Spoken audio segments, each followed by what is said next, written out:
प्रणाम नमस्कार। हम पवन पांडे सबके गोड़ छुके गोड़ लगाता नहीं। और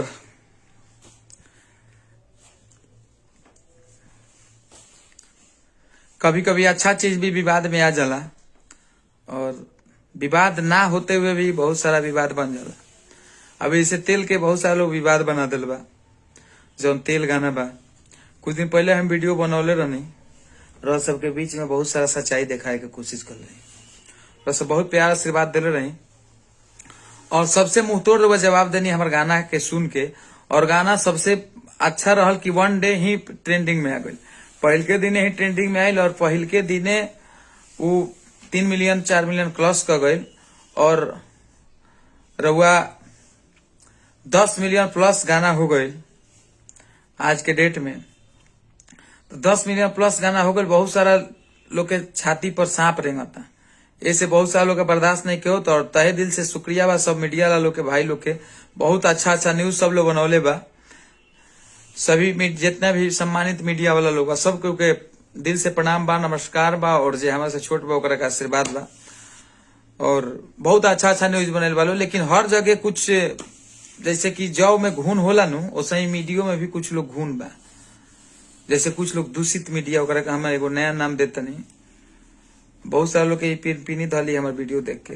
कुछ लोग दूषित मीडिया बा जौन की वो लोग के हर चीज में वो लोग के अश्लीलते दिखी।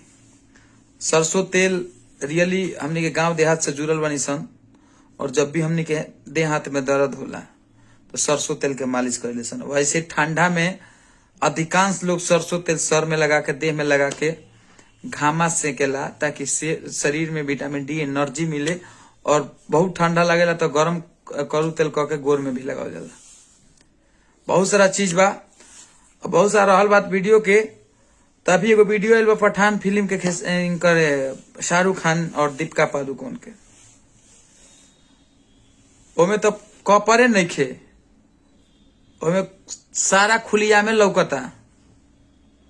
तो ऊपर के ना एथी ऐसे कि लोग अपना घरे पूरा एकदम बड़का वीसीआर कहते बड़का एलईडी पर चला के सब फैमिली के साथ देखता। ऐसे कि हिंदी है ओमे अथी लंगटहू ना चिलो में तो कोनो दिक्कत नहीं के। रणवीर कपूर लंगटे न चल हम तबों को फिल्म लोग देखबे कैला, लंगटे फोटो खिंचवा लेलन। तो ऐसे कि हिंदी है तो नंगा डांस होके चाहे लंगटे होके। लेकिन भोजपुरी अगर पर्दा में केहू डांस करता तो ओकरा के अश्लील बन के ऐसे कि ओकरा के हिंदी के न्यूज माने लोग केहू देखा ही ना जाए। भुलाई लोग के आंखों बंद करके नाटक क्लिक करी। ऐसे को मैं खेसारी के नाम हुए नहीं के। खेसारी के नाम डाले के बाद तो कुछ ऊनक निकाल हद हालवा यार। ओकरा के नीमन बनैत लो मरते कम से कम। एक जानी लड़की पूरा एकदम उल्टा न्यूज बनाओ तारी।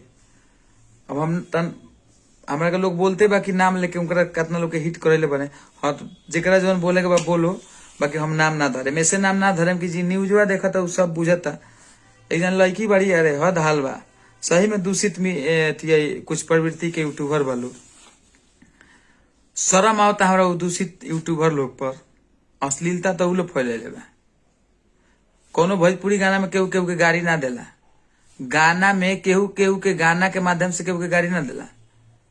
लेकिन जितना दूषित यूट्यूबर एगरी लड़कियों लोग हो गई बा, ये लोग एकदम गाड़िए देवे लगता। कुछ लड़की हो के आप गलत चीज का नाम रख रही हैं, आपको शर्म नहीं आ रहा है। अभी लोग अपना अंजना ओम काश्यप से तुलना करता। अंजना ओम काश्यप बने खातिर यूट्यूब पे वीडियो बनाए खातिर पहले देखे के चाहिए दूरदर्शन बिहार के बानू, वो दूरदर्शन देखे के चाहिए एंकर के। कितना बढ़िया साड़ी पहन के लोगों में एथी करेला। आ तू लो टी शर्ट पहन ले तार लो एकदम टाइट होके वीडियो बना तर लो। तू लो तो खुदे अश्लीलता का प्रचार करते लो। अगर वीडियो पर्दा में बनता तब वो लोगों का गर्दा उड़ा देता। अरे यार अच्छा न्यूज बनाइए कि कम से कम वन डे 10 मिलियन गाना जाता, ट्रेंडिंग में रहता। पूरे विश्व में ट्रेंडिंग म्यूजिक सेक्शन ट्रेंडिंग में यूट्यूब में। शाहरुख खान के गाना आयल तो 2 नंबर में, खेसारी जी के गाना आयल ट्रेंडिंग में, शाहरुख खान 1 नंबर में। शाहरुख खान के वो गाना तो देखो ही लायक नहीं खे। तो बिल्कुल नंगा नृत्य हो रहा बा। अब ओकर सारा लोग सपोर्ट में बना रहा बा। तो लोग के वीडियो बनाई बोलो चाहे बनाई बोलो तो ताल के देखबे ना करी। ओहो में डाल दलो खेसारिये का नाम डाल के शाहरुख खान के अलावा बना दलो वीडियो। सच्चाई के पक्ष लेवे के चाहिए। बाकी तमाम मीडिया वाले लोग के हमारे से दिल से धन्यवाद। बहुत अच्छे आप लोग मीडिया वाले हैं और मेरे गाने को अच्छा से प्रमोशन किए सभी लोग, और बहुत बहुत धन्यवाद। लेकिन दूषित कुछ यूट्यूबर लोग बा वो लोग के मीडिया न कहीं ऐसे कुछ दूषित हलो। अब का होला कि खूब बढ़िया आलू के सजल बा में सरल आलू निकल गए तो मैं आलूया पर थोड़ा थोड़ा प्रभाव पड़ेला, लेकिन ओकरा के जब मिल जाला वो आलूया तो धीरे से ओकरा के बिक दिया जाला। वैसे ही धीरे धीरे सब लोग फेंका जाये। ऐसे ऊपर ध्यान देला काम नहीं के। और वह सब तेल गाना सुनी, मस्त रही, स्वस्थ रही, माता रानी की कृपा बन रही सबके ऊपर। बहुत सालों के वीडियो खराब लागल है से हम माफी चाहते हैं, क्षमा चाहते नहीं। अब बुरा लागल हो तो हम अब के हम अच्छो बोले तो बुरा लगे वाला के लग जाये, आ खराब बोले तो बुरा लगे के बाद तो हम खराब तो कबो बोली लेना। हम जो बोली ले सच्चाई बोली ले। और हमरा के देखो तो हम कबो हम कंट्रोवर्सी में ना रहे। लेकिन बार बार बहुत सारा वीडियो देखने तो बहुत दुख लगल। लेकिन लड़की बहुत बोलत रही है ऐसे है वैसे है वैसे है ऐसे है। लेकिन आप एक बार भी वो दीपिका पादुकोण और शाहरुख खान के न्यूज नहीं बनाई। चलिए ठीक है, जिसको जितना समझ आता है उतना बोलता है। और बाकी चलिए जितने लोग देख रहे हैं मुझे सबको नमस्कार है, प्रणाम है। और ऐसे ही मुझे प्यार आशीर्वाद बनाए रखिए। फिर नया साल में नया धमाका लेके आएंगे। तब तक के लिए प्रणाम, नमस्कार, जय माता दी।